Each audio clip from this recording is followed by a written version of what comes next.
Everyone welcome back to Varsha blog. तो आम ब्लॉगटा आज ये स्टार्ट हो देखो मुझे बस स्टेशन रे ही आज जाऊँचे आम मुंबई रे थिबा दीपजयनी मंदिर। आम ये अपेक्षा करते केते ट्रेन आसो ट्रेन टाइम था 7:30।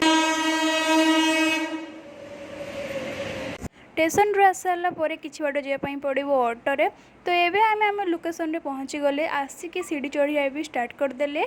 अधा सीढ़ी चढ़ी सारा पर आम ये किणिले पूजा बाछिया। गाइस पूरा हालत खराब चल चले मोर तांकर भी से तो थकी ना मो जुगर खाली बही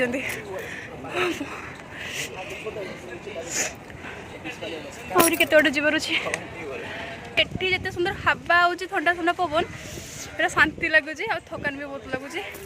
1600 पाखापाखि सीढ़ी चढ़ी आम पहुँची गले मंदिर पाखे। मंदिर भितर फोटो कि वीडियो मुझे देखी पारि।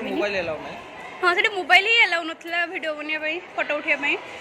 पहाड़ ऊपर व्यू किसी एमती थिला कुहुड़ी जो क्लियर से देखा जाऊनी। कुहुड़ी भी बहुत थिला माने दिन 9:30 है कि कुहुड़ी पर्यटन छाड़ी ना पूरा बहुत कुहुड़ी अच्छी से देखा जाऊनी भी भलसे। और मुझे बहुत जगह वीडियो भी बनी ना।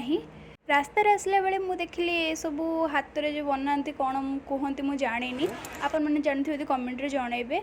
सबुआड़े बुलाबुली सारापर आम ये पीले लेंबू पानी। तो आज दिन एमती थिला। वीडियो जब भल लगे सब्सक्राइब करदे। देखा नेक्स्ट ब्लॉग रे बाय।